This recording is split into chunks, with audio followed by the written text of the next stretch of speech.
মানে এটাই, আমি যদি একটা অ্যান্সার ঠিক করি আমি পাবো 4, আর যদি ভুল করি তাহলে কাটা যাবে আমার 2। আমি 75টা কোশ্চেনে অ্যান্সার করলাম, নম্বর পেলাম মানে কত?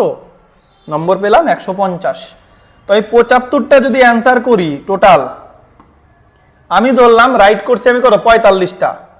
যদি 45টা রাইট হয়, মানে রাইট হলো 45, 75-এর মধ্যে 45টা যদি রাইট হয় তাহলে ভুল হবে কয়টা? 30টা না? বোঝা গেল? 45টা রাইট যদি হয় তাহলে ভুল হবে 30টা। একটা রাইটের জন্য আমি 4 করে পাই, তাহলে 45 সঙ্গে 4 গুণ করো, 180।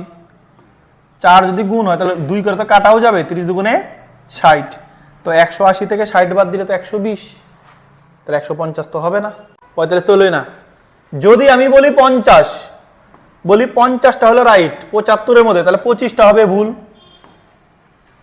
50টা যদি রাইট হয় তাহলে ভুল হবে কয়টা? 25টা, তাই হবে না? বোঝা গেল? তো 50টার জন্য 4 করে পাবো, মানে পাবো কত? 200। আর 25-এ 2 করে যাবে, মানে যাবে কত? 50।